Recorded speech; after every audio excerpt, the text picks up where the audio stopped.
this land of ours and fill a sportsman's dreams. Enjoy what nature holds for us, her bounty never ends. Getting back to basics with the practical sportsman. It's always an adventure, no matter where we go. From a favorite hunting spot to the hottest fishing hole. Outdoor life we all can share with family and friends. We'll do it all together with a practical sportsman. We'll do it all together with a practical sportsman. Hello, sportsmen. Did you ever long for those good old days? Well, I tell you, we found some pheasant hunting that was almost like the good old days, except it was in 1993. I'm talking opening day of pheasant season. We found some land that is ideal habitat. I'm going to tell you how you can find land like that, so stay tuned. I'm Fred Trost with practical tips on pheasant hunting.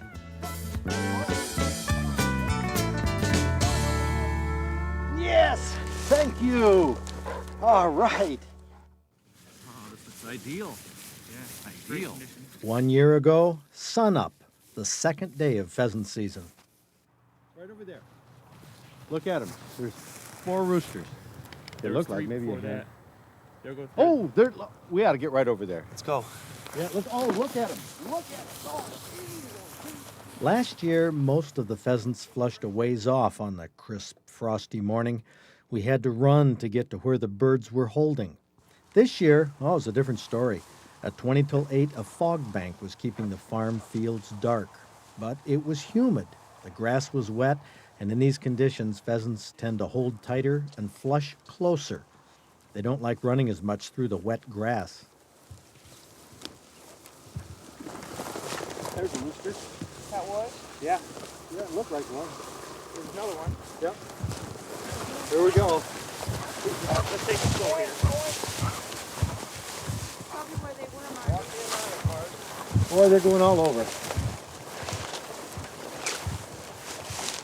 Boy, I hope you can see this on the camera, huh? I can see it. They are popping out left and right. Time to break, Marty. Still a little dark. Hard to see the colors on some of the roosters.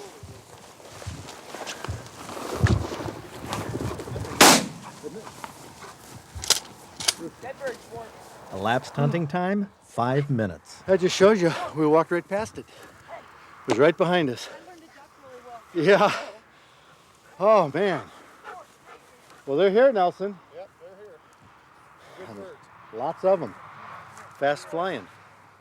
The first rooster, a juvenile, was taken by our host, Brett Ramey from Charlotte. Right. Good start. A little bit better than the clays I was shooting the other day. Brett's right. Shooting sporting clays can be tougher than pheasant hunting, but only when the roosters are flushing close like this. On this morning, quite a few were flushing behind us. Oh! Nice and got that one.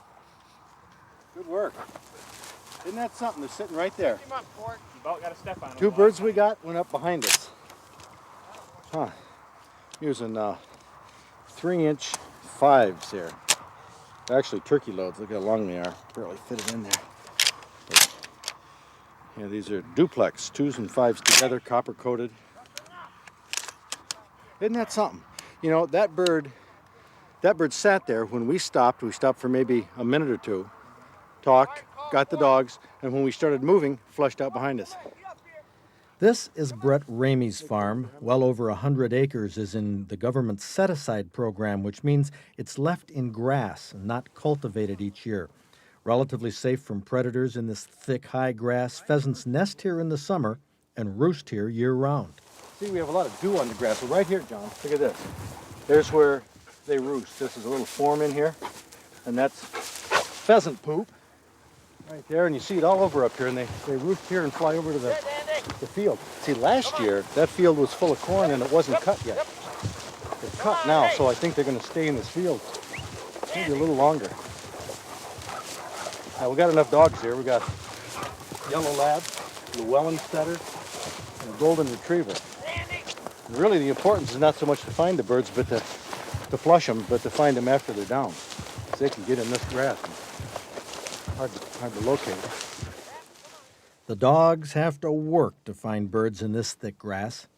The most experienced dog of the group is Dandy. It's a 13-year-old English setter from the Llewellyn strain.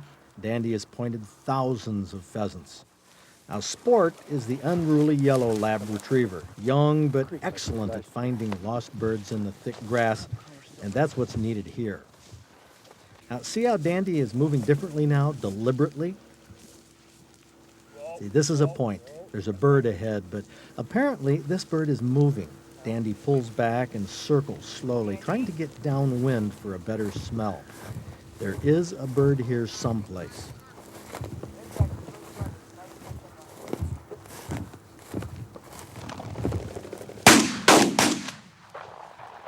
Now the third dog comes into play, Happy, or Hap, the golden retriever. Hap is right there most of the time to pick up a downed bird. Now, retrievers don't need training to teach them to pick birds up, but they do need obedience training to teach them how to bring birds back and to whom. Carrie Hurst is handling the dogs. Her son Marty, of course, is the dog's buddy at home, so more often than not, the dogs bring the roosters over to him, no matter who shoots them. Marty's stepdad, Nelson Hurst, has turned this boy into a real hunter and a darn good shot. If you haven't had the pleasure of hunting behind a pointing dog, you're missing a real enjoyable outdoor experience. The dog's motion and speed tell you what's up ahead, if anything, and when you would better get ready for action. Cool. Without a dog, we wouldn't have had a clue as to whether we should be extra alert or if we could relax a little as we walk. But now is the time to be extra alert. Look at that dog work.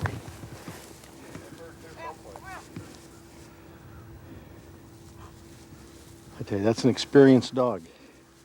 Works slow, steady, methodically.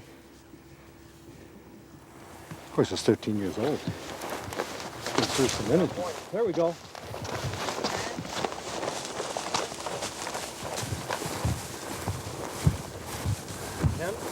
That's what he said. I thought the last one was a rooster. I almost dumped it. 10. You can't really see in regular speed where this hen starts out, so let's back her up in slow motion. The hen was holding almost at my feet. 3 or 4 more steps, and I would have been right on top of her. Hold and tight. Very tight. Come on, boy, get in here. Oh, a lot of roosting in here. Yeah, they could be sitting all around us. Because Brett lives on this farm, he sees the birds go in and out of this field year-round and knows they could be almost anywhere. They continuously move roosting areas to make it more difficult for predators to find them. Once again, Dandy has a bird going. Watch for it right in front of the dog.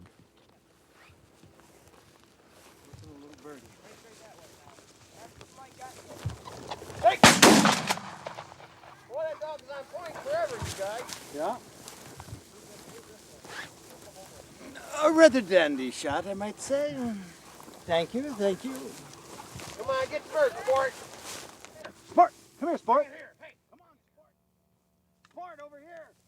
Yes, thank you. All right, I do appreciate that. Yeah, that's a ringneck pheasant. Yep, that was. Nice point. Superb shot. Oh, I already said that. We got that well covered. Look at my glasses fogging up. It's not like last year. Remember last year, John? Oh, yes. When we were walking down here, sleeting, snowing, miserable. Boy, it's nice to have a little break. I wished I would have left the long underwear home. Oh, well. Now, one of the keys is, for pheasant hunters, one thing that's cool, is to leave part of the tail sticking out. So there's no question that you got a bird. Well, this is pheasant hunting like the good old days, but it's not widespread. You'll usually only find it like this in large fields of thick grass that aren't cultivated. Now the question, why didn't the pheasant cross the road? There we go. Because Nelson Hurst had one rooster to go to fill his limit. Oh, hen! Hunters always call out hen to let nearby hunters know it's been identified as a female. Only roosters are legal to kill because taking roosters only has a minimal effect on the breeding potential of the flock. John Ford is the only one who heard or saw this bird go up behind us. He taped it and swung back around just in time to catch a few more flushes ahead.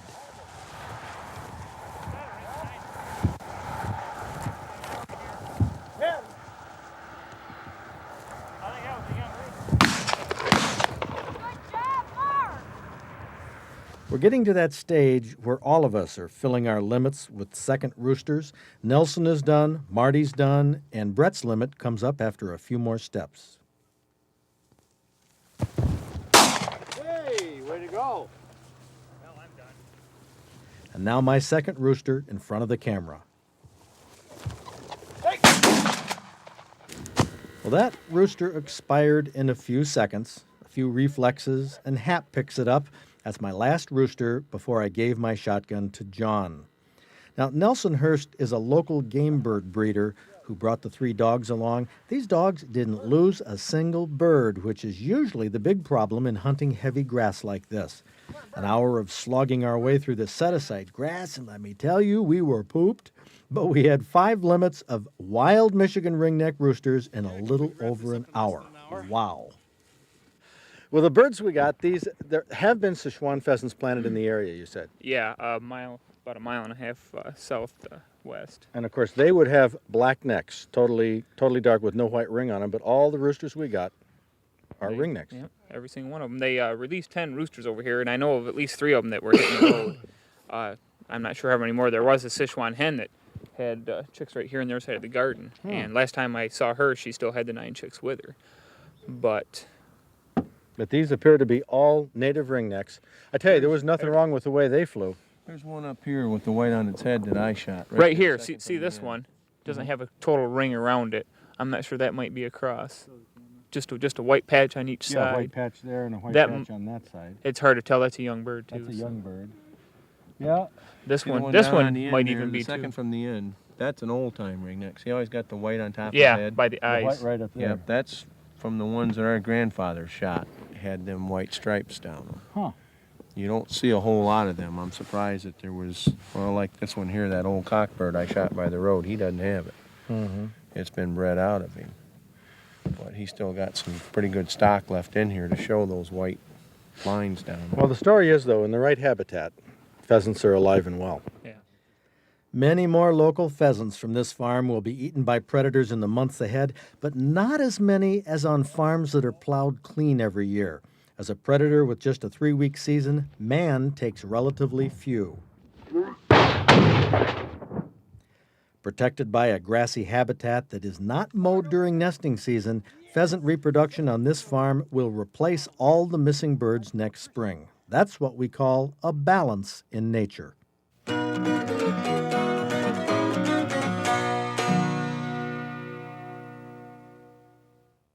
I realize that for the past few weeks, our trophy books have been full of stories about deer hunting. Well, hey, it's deer season for bow hunters gun hunting coming up, so let's listen to a couple more great stories in our trophy book. This buck was seen. That's why you got this rowdy crowd here. They've all been after this deer. They've been after him. They've tried to shoot at him. They've seen him, shine him with spotlights, and never could bring him down. Okay, but this was a deer that was seen in your area 4 years earlier. Yes, within every time, at least once every 4 years by one of us in our group. And it says here in his letter, he says, this deer was shot at with bows, shotguns, involved 2 car deer accidents, one of which the driver was injured. Yep, and he ended up with, the deer itself ended up with a broken leg from that accident. He had a big knot in the back of his leg, and the bone poked through, and it grew right back shut. No kidding. This buck has been around, but I tell you what, you can do your fingers in your ears to those guys because they didn't get it, huh? That's right. How about that? There But you go. did. Congratulations.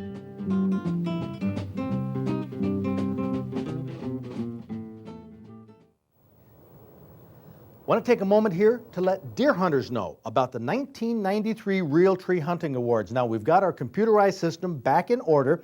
And when we get your entry, we put data into our computerized database. We'll send you a certificate, which I sign, saying that you got a trophy deer, turkey, bear, or elk, and you get invited to pick up a special award on stage at the Hunting Awards banquet at the end of February. This is where we videotape the trophy book stories that we run on the show during the year. Now, getting an award is free. Now, we'll have the biggest racks we can find in each point category on our Big Buck Night. That'll be on Thursday night, December 9th. Videotaping will be done on the Saturday before, December 4th. Now, good luck, and be sure you let us know about your trophy. Barbara Conklin from Fairborn, Ohio, does wonders with pheasants. And this year, she prepared a tasty-looking Mandarin pheasant dish garnished in an award-winning way. Well, it's a variation on stir fry using pheasant and mandarin oranges and zucchini squash and ramen noodles. Ooh, very inexpensive but tasty part of Yes, the dish. my kids like ramen noodles, and I understand you do Yes, too. I do too. And it's got peanuts in it to add a little crunchy flavor to it. Mm-hmm. And it's very quick and easy to do. But the garnish around the outside, you told me that was acorn squash? Yes, it's acorn squash sliced very, very, very thin. How do you slice it like that? You have did you buy one of those machines with an 800 number? No, you have a meat department do it. They slice it real thin for They you. do? Mm-hmm. I'll be darned. Well, that looks terrific. Thank you. Take a look down there. Roses and different flowers in that dish. I don't know. It's going to be tough. You guys want to eat them or just leave them be? I say eat them. I say eat 'em. Eat them? Okay. Better dig in. Oh, you better stand back when you ask this judging panel to dig in. I mean, they really go after it in a big way. Remember, this is a fourth category. This is the 8th recipe that they've eaten in a row. They are getting full. They're having a good time. But now it's time to settle down and render their decisions. And it was tough. Well, they've looked at it. They've stared at it. They've pawed through it. They've oohed and awed. They've tasted it. They've eaten lots of it. And now they're back to the beginning. Pondering, oohing, awing. I guess it doesn't matter where we start. You guys are just shuffling your cards back and forth. Have you I come tell to you, this recipe category could have gone either way, but the pheasant crab edged out the Mandarin pheasant, but it was a tough call. I guess, we've said it before, they're all great recipes, and that's why they're here today. This is probably the hardest one of the night for me. Is that right? Oh, yeah, honest, and wholeheartedly, it is the hardest for me. The Mandarin pheasant was very, very good. That would be something very quick and easy, actually quick and easy to do. The special touch with the fortune cookie, I think that's great, and she, took her time and she made these little ones for us. That would be fun to do with It a was a meal. lot of fun. Oh, I bet the kids would love it. Yeah. You could, hey, what's yours say? Oh, I got to clean my room today. That's getting 2 jobs done at once.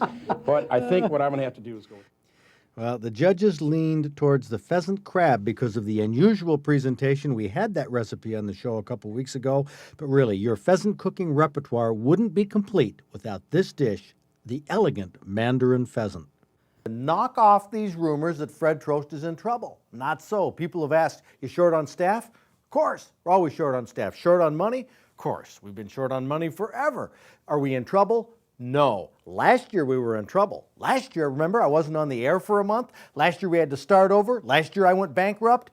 That was trouble. This is just a little reorganization. Believe me, things are going to be okay. I'm strong. We're on the air. We're producing good shows and loving life. So don't worry about that. We're not having trouble, just working some things out. Tuesday morning, 9:15 a.m., the 26th of October, room 424 of the state capitol. So many Joe Lunch Bucket sportsmen showed up wearing flannel shirts and carrying lunch buckets that it was standing room only, and not everyone could fit in the committee room. For the first time that I can remember, Joe Lunch Bucket Sportsman was there, making his voice heard. These sportsmen came from all over the state for 2 reasons. Number 1, they wanted to ask the legislature to establish a separate fish and game department from the massive environmentally oriented DNR. And number 2, they wanted this legislative committee to pursue answers to questions about how the DNR spends sportsmen's license money.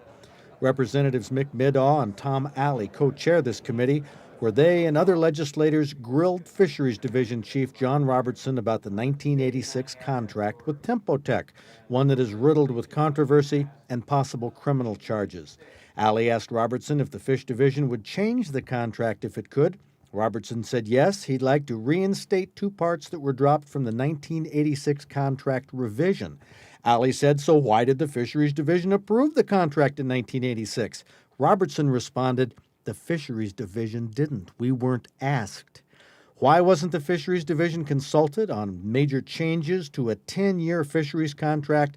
Well, that's the kind of question that will be coming up for more investigation in the weeks ahead by this committee. The presence of Joe Lunchbucket Sportsman, who showed up, seemed to give the Legislative Committee confidence to go ahead in their pursuit of truthful answers about the conduct of this big and controversial DNR. Representatives Middaugh, Alley, and the other committee members deserve commendation for sticking with this issue, one that we'll follow up on in future programs. Boy, I tell you, October, if this isn't a month of change, and on this show, 2 weeks ago we were duck and goose hunting, this week pheasant hunting, next week, well, by the time you see this show, I'm going to be at our bow camp on Drummond Island. Oh, so much to do. You know, if you want to stay home, you can. But me, I'm going to be outdoors because at the end of October, oh, it's the greatest place to be. See you next week. Hold and tight. Very tight. Come on, boy, get in here. Oh, a lot of roosting in here. Got him walking. Yeah, they could be sitting all around us. Big patch of clover right here when I left it. Because Brett lives on this farm, he sees the birds go in and out of this field year-round and knows they could be almost anywhere. They continuously move roosting areas to make it more difficult for predators to find them. Once again, Dandy has a bird going. Watch for it right in front of the dog.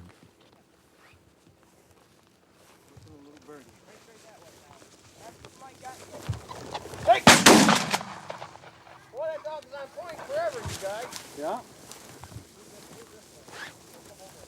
A rather dandy shot, I might say. Thank you, thank you.